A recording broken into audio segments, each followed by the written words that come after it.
가을비가 추적추적 내리는 어느 날이네요. 안녕하세요. 저는 부산에 거주하고 있는 34세 처자입니다. 세상에 태어나 처음으로 혼자 여행을 와서 비가 내리는 소리를 들으며 저의 이야기를 들려볼까 합니다. 저는 남들보다 조금은 일찍 결혼 생활을 시작하였습니다. 그 이유는 짐작하시는 대로일 텐데요. 혼전 임신 때문이었습니다. 남자친구와 저는 대학교 CC로 만나 남자친구가 군대에 있는 동안 임신을 했다는 사실을 알게 되었습니다. 어린 나이라 아직 대학교 1학년밖에 안 돼서 대학 생활도 한참 남았기에 아이를 지울까도 많은 고민을 했었지만 병원에서 들은 아이의 심장 소리에 저는 차마 그러지 못하였습니다. 군대에 있던 남자친구에게 임신 소식을 전하고 남자친구가 한 반년 정도 복무 기간이 남았기에 불안은 했지만 남자친구도 우리 서로 다 큰 성인이기에 자기가 우리 아이와 나를 책임지겠다고 말해주었죠. 저희 부모님께 이 사실을 알렸을 땐 반대가 정말 많이 심했습니다. 한 번도 사고라는 건 쳐본 적이 없는 제가 이렇게 큰 사고를 치니 이루 말할 수 없을 정도로 마음을 아파하셨죠. 시부모님도 마찬가지였습니다. 그때 남자친구는 대학교에서도 누구나 알듯이 엄친아의 과대표에 앞으로 앞길이 창창한 사람이었는데 시부모님은 그때도 제가 꼭 남자친구를 꼬셔서 만났다는 듯이 말씀하시곤 했습니다. 당연히 순탄치 않을 거라 생각했지만 생각보다 더 순탄치 못한 길에 시부모님께서는 남자친구가 학교를 그만두기에는 너무 아깝고 앞으로 취업도 해야 하기에 학교를 졸업할 때까지 학비와 생활비를 주시겠다고 말씀하셨습니다. 하지만 지금 당장 분가해서 사는 건 어려우니 시댁에 들어와서 살라고 하시더라고요. 물론 저희도 모아둔 돈이 없기 때문에 당연히 그래야 한다고 생각했습니다. 저희 집에서는 처음부터 그렇게 하는 건 너무 힘든 일이다. 전셋집이라도 조그만 평수라도 구해줄 테니 나와서 살라고 굽고 말리셨지만 시부모님 눈밖에 난 저라 엄마 아빠한테는 시댁에서 점수 좀 따고 분가하겠다고 괜찮다고 말씀드렸습니다. 남자친구는 군대에 저는 시댁에서 살게 되었어요. 시댁에서의 생활은 제가 생각한 것보다 훨씬 더 고되고 힘든 나날들이 많았습니다. 임신을 해서 그런지 자꾸만 잠은 쏟아지는데 어머니와 아버님은 아침은 꼭 먹어야 한다는 분들이시고 하루에도 매일같이 청소를 해야 하는 어머님의 말씀에 대청소 아닌 대청소를 해야만 했죠. 그나마 남자친구가 휴가라도 나오는 날에는 어머님이 덜 하셨지만 남편이 없는 날에는 매일같이 집안일을 했어야 했습니다. 시댁에서는 한식집을 운영하고 있는 터라 바쁘면 저보고 나와서 일 좀 도와달라고 하시면 또 나가서 일하고 들어와서는 제대로 밥도 못 먹어 임신 5개월인데도 저는 살이 1kg도 안 쪄서 병원에서는 잘 먹으라고 할 정도였으니까요. 그런 나날들이 저를 너무 고되게 만들었고 오랜만에 친정에 갔을 때 엄마가 만들어준 밥을 먹고 저도 모르게 눈물이 나기도 했습니다. 엄마는 너무 힘들면 집으로 들어오라고 했지만 뱃속에 아기를 생각하면 그럴 수가 없더라고요. 아빠 엄마 없는 자식은 만들지 말자 해서 둘이 꼭 약속했는데 제가 먼저 무너지게 되면 당연히 남편도 그런 생각을 할 테니 저는 더 꿋꿋하게 지내기로 했어요. 어느 날은 참외가 너무 먹고 싶어서 혼자 나가서 참외를 사가지고 오는데 어머님이 저에게 그러시더군요. 너는 너 혼자 먹을 것만 사오냐? 어른들 공경도 못하고 참 하시는 거예요. 가진 돈도 없고 그나마 엄마 아빠가 저 먹고 싶은 거 있으면 사 먹으라고 한 용돈으로 사온 건데 저렇게 말씀하시니 많이 울컥했습니다.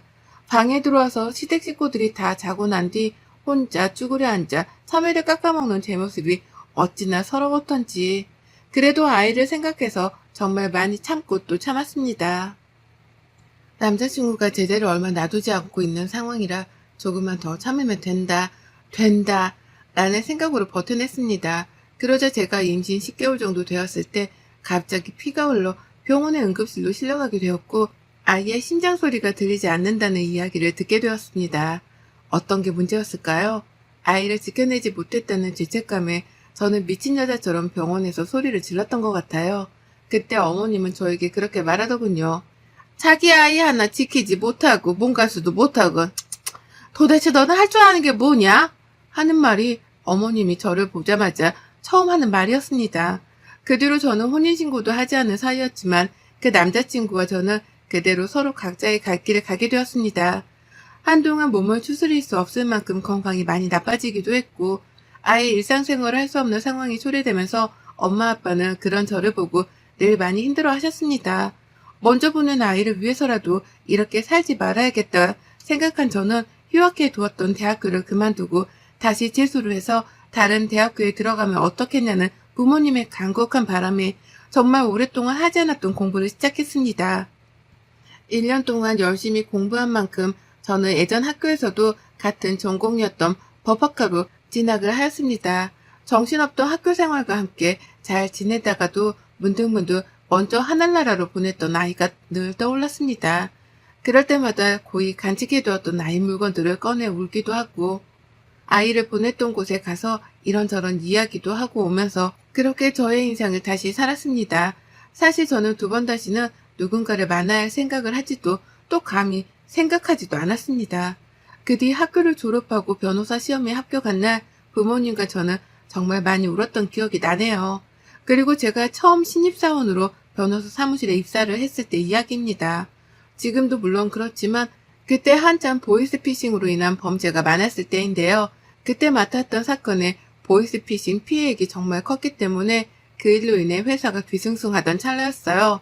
저는 처음 입사하고 나서 얼마 뒤에 이 사건에 투입하게 되었고 선임 변호사와 함께 맡아서 진행하는 큰 사건이기도 했습니다.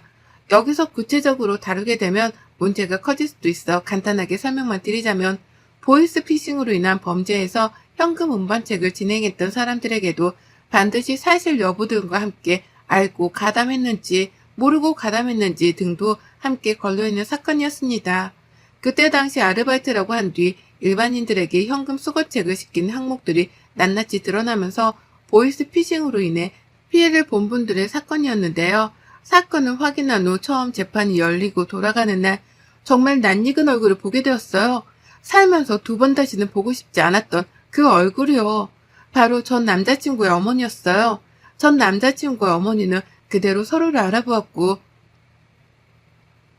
놀란 듯이 전 남자친구가 저를 보았습니다. 그대로 피하려고 가는 순간 갑자기 저를 붙잡는 남자친구를 보니 그냥 지나칠 수 없겠다고 생각해 말을 했습니다. 잘 지냈어? 이런 데서 또 만나지네? 너는? 법원에는 무슨 일이야? 나 그냥 볼 일 있어서.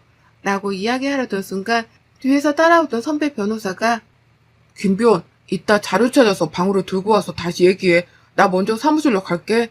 라고 하시더군요. 그때 전 남자친구와 그 어머니의 표정을 저는 아직도 잊지 못하고 있습니다. 너 변호사 됐어? 학교 그만뒀었잖아. 그만두고 그 해에 다시 다른 곳에 합격했어. 너랑 학교 같이 다니기는 어렵기도 하고 또 다른 친구들 시선도 두렵고 해서. 너 그만뒀다는 거 들었어. 근데 다시 너를 찾으려니 네가 이름까지 바꿨더라? 부모님이 그림이 안 좋다고 해서 바꿨어. 그랬구나. 잘 지내는 거 보니까 좋다. 그래, 고마워. 너도 잘 지내? 하고 돌아가려는 순간 그 전 남자친구 시어머니가 저보고 갑자기 친한 척을 하더군요. 얘, 네가 이렇게 똑똑한 애인지 몰랐네. 언제 변호사가 되었대? 그때 니네 안 헤어지고 살았으면 며느리 변호사라고 자랑했을 텐데 참 아쉽구나. 네, 그럼 안녕히 가세요. 하고 내려갔어요. 그날 저녁에 저는 다시 악몽을 꿔야만 했습니다. 새로 다시 시작하기 위해 이름도 바꾸고 새로운 학교도 들어가고 이제 다시 새 삶을 시작하려는데 또다시 악몽이었던 시간들이 저를 잡으려 한다는 생각이 머릿속에서 떠나질 않더군요. 잠을 거의 자지 못하고 출근해서 다시 재판할 사건들을 찾아보고 있는데 누군가 저를 찾아봤다고 하네요. 나가서 보니 거기에는 어제 만났던 전 남자친구 엄마가 서 계셨어요. 얼굴을 마주하기도 싫었지만 우선 1층 카페에서 다시 보자고 말씀드리고 내려가 앉았어요. 갑자기 무슨 일이세요? 제가 일하는 곳은 어떻게 하셨어요? 뭐 알려면 다 알지. 잘 지냈니?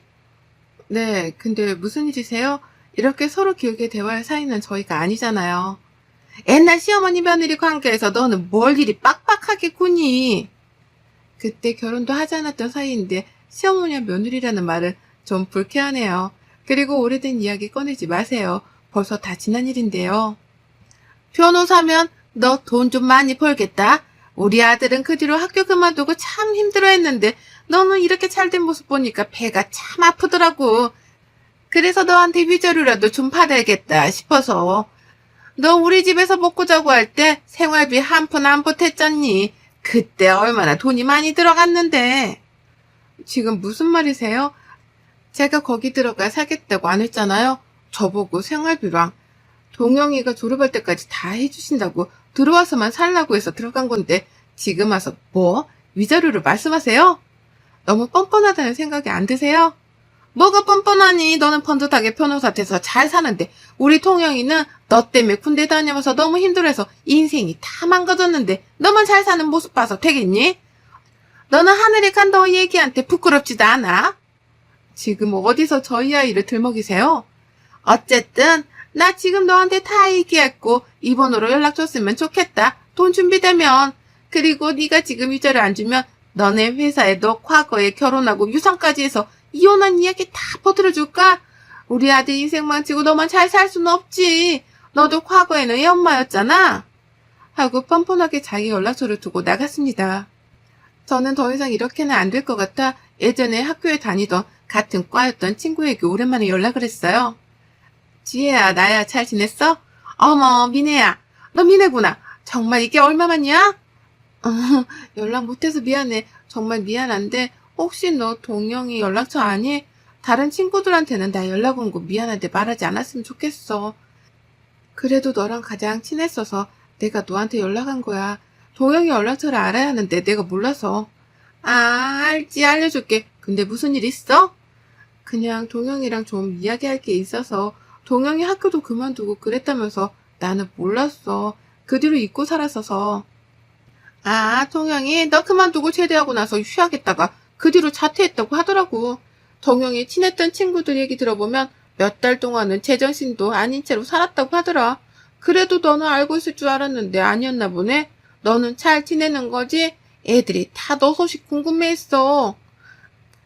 나는 잘 지내지. 잘 지냈어.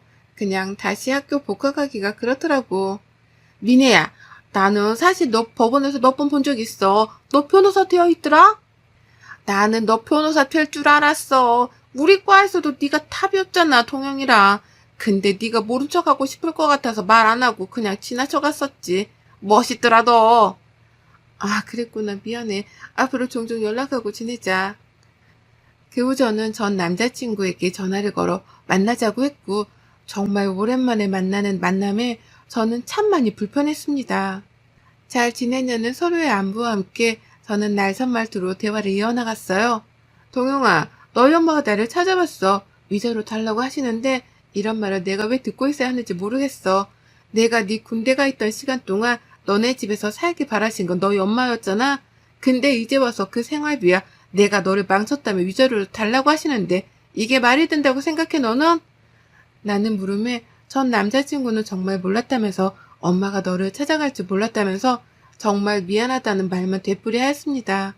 저는 두 번 다시 너희 엄마나 너랑 관련된 사람들이 나를 찾아오지 않았으면 한다고 나를 협박까지 하시는데 나 그런 거 무섭지 않으니까 더 이상 볼일 없게 만들어달라고 했어요. 알겠다고 미안하다고 하고 대화를 끝냈습니다. 돌아오는 내내 저는 마음이 무거웠지만 이게 서로를 위한 최선이라고 생각했습니다. 그 뒤로 잠잠해 저는 전 남자친구에게 내 말을 알아듣게 잘 이야기했구나 싶어서 다시 제 일상을 살아갈 때 저희 회사 게시판에 올라온 글에 회사 동료들과 결국 회사 대표님이 저를 부르시더군요. 미네씨, 지금 회사 게시판 봤어? 자기 전 시어머니라고 하는 분이 자기가 어렸을 땐 어떤 사람이었고 지금은 어떻게 한다고 올려놓았더라고. 내가 우선 더 보기 전에 글을 비공개 처리하긴 했지만 이게 어떻게 된 일이야? 라는 대표님 말에 저는 지금까지 있었던 일을 모두 다 털어놓았습니다. 대표님은 오히려 저에게 정말 힘들었겠다며 위로를 건네주셨고 이 일은 자기 손에서 삭제할 테니 걱정하지 말라고 해주셨습니다. 회사 동료들도 그런 일이 있었는지 정말 몰랐다면서 저를 위로해 주었습니다.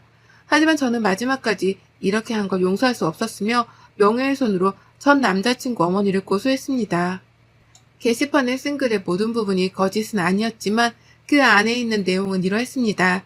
자기가 며느리에게 잘 해주려고 노력했지만 제가 늘 밖으로 다른 남자들을 만나고 다니며 임신했는데도 불구하고 매일 늦게 들어오거나 심지어는 술까지 마셨다는 내용들까지 적어놓으셨더라고요. 이런 이야기는 분명 명예훼손에 속하기 때문에 명예훼손은 구체적인 사실, 허위의 사실을 타인에게 적시하여 손해를 끼치는 행위로서 사실 적시 2년 이하 징역 500만 원 이하 벌금, 허위 사실은 5년 이하 징역 1천만 원 이하 벌금형이 처할 수 있습니다. 저는 고소장을 보냈고 그 고소장을 보고는 저에게 득달같이 달려오셨더라고요. 저는 아직 신입사원이라 대표님께 정중하게 사과를 드리고 어머니라고도 부르고 싶지 않은 사람이기에 이야기를 했습니다. 사실과 다른 내용으로 게시판에 글을 올리셨던데 제가 위자료를 드리는 게 아닌 오히려 그쪽에서 저한테 위자료를 주시는 게 맞지 않으신가요? 부당하다고 생각되시면 똑같이 변호사 선임하셔서 저한테 고소하세요. 난리를 치고 있는 와중에 전 남자친구가 와서 미안하다면서 정말 미안하다면서 자기 엄마를 끌고 가더라고요. 저한테 악담을 뿜으시길래 제가 손에 들고 있던 물통에 있는 물을 그분께 뿌렸어요. 거기에 있던 전 남자친구도 그 엄마도 놀래서 저를 쳐다보길래 정신 좀 차리세요. 왜 자기 아들이 이렇게 사는 걸 누구를 탓하세요. 그건 그쪽 업보예요. 김동영, 내가 너희 엄마한테 나한테 어떤 일까지 했는지 너한테 알려줄까? 지금까지 네가 엄마 많이 생각하는 거 알아서 그래도 말 안 했는데 니네 엄마도 군대 갔을 때 내가 일부러 유산하게 바라시던 사람이었어. 내가 들어갈 때 화장실에 몰래 기름을 칠해두시거나 음식도 상한 음식을 일부러 먹게 하고 임산부에 좋지 않은 음식들도 좋다면서 먹으라고 강요하시고 심지어는 아이가 전응하면 당장 지우라면서 그런 막말도 서슴지 않는 분이셨어. 그것뿐이 아니야. 결정적으로 내가 유산하게 된 이유는 정말 추운 겨울날 내 방에만 보일러를 일부러 끄셨더라. 그날이 겨울에 가장 추운 날이라고 했는데 나는 여름입을 덮고 그 온도를 오롯이 견뎌야 했어. 그때 너네 엄마는 나에게 보일러가 고장났다고 해서 나는 그렇게 믿었지만 그게 아니었지. 경비실에 물어보니 그런 일은 없었다고 하더라. 그랬으면 그 동이 그랬을 거라고. 니네 엄마는 그런 사람이야. 지금까지 당했던 모든 일들을 쏟아내고 나니 전 남자친구는 자리에 펄썩 주저앉아 자기 엄마를 쳐다보더라고요. 그리고는 자기 엄마에게 엄마는 나에게 이제 살인자보다 못한 사람이에요. 라고 하였습니다. 이렇게까지 모든 일들을 다 말할 생각은 아니었지만 이왕 이렇게 된 거 다 말을 했습니다. 그 뒤로 저는 소송을 취하지 않았고 결국 소송에서 저는 이겼고 당연히 벌금형이 선고되었습니다. 당연한 결과라고 생각했어요. 선고가 내려지고 난 후 저에게 전 남자친구 엄마는 울고 불며 며칠 동안 미안하다고 제발 소송 취하해달라고 했고 아들에게도 제발 그게 사실이 아니라고 해달라고 무릎까지 꿇고 말씀하시더라고요. 사실 참 가소로웠어요. 저는 아직도 그 집에 있는 순간들에 그 사람들의 모습이 기억나거든요. 저를 보던 눈빛, 제가 힘들어했을 때마다 좋아하는 눈빛, 저를 어떻게 해야 골탕 먹일 수 있을까 하는 눈빛들이요. 그러면서 이제 와서는 저에게 빌면서 봐달라고 하니 참 웃기잖아요, 인생이. 자기는 아들밖에 없는데 걔가 자기를 돌아서면 자기는 어떻게 사냐고 울고 불며 집까지 찾아와 이야기하길래 제가 딱 한마디 했어요. 자기 아들 소중한 줄 아셨으면 저희 아이한테도 그러셨어야죠. 그래도 동영이는 죽지 않고 살아있잖아요. 저희 아이는 이제 만나고 싶어도 만날 수가 없어요. 그러니 지금 그런 눈물은 사치인 것 같네요. 오랫동안 쌓여있던 묵은 채증이 내려가는 기분이었어요. 동영이는 그 뒤에 저를 찾아왔습니다. 저에게 찾아와서 건네는 상자에는 저희 아기의 이름과 베네저고리, 제가 처음 걔한테 준 임신 테스트기가 들어있었어요. 자기가 제대하면 꼭 주고 싶었는데 그러지 못해서 지켜주지 못해서 미안하다고 엄마를 용서하지 말아달라고 울며 이야기했습니다. 서로 지금까지 힘들었던 이야기, 미안한 이야기까지 끝낸 후 저희는 정말 비로소 이별을 하게 되었고 동영이는 한동안은 멀리 가 있으려고 한다는 이야기 했습니다. 서로의 행복을 정말 응원하였고 그날 저는 정말 오랜만에 악몽을 꾸지 않고 잠을 잘 수 있었습니다. 어린 나이 임신으로 인해 행복한 생활을 꿈꿨지만 그게 마음처럼 되지 않아 왜 늘 나에게만 이런 일이 일어날까 싶었습니다. 하지만 이렇게 열심히 살아온 저의 이야기를 익명으로나마 꼭 잘했다고 응원받고 싶어 이렇게 사연을 보내게 되었는데요. 여러분들은 지금 다 행복하신가요? 행복하시지 않으시다면 꼭 다시 나를 위한 소소한 행복을 찾아보시기를 바라겠습니다. 저는 이런 일을 겪고 나니 평범한 게 가장 소중하다는 걸 알게 되었습니다. 여러분들의 평범한 일상에 늘 웃음이라는 꽃이 피길 바라며 긴 글 읽어주셔서 정말 감사합니다. 여러분의 생각은 댓글로 남겨주세요. 오늘도 시청해주셔서 정말 감사합니다.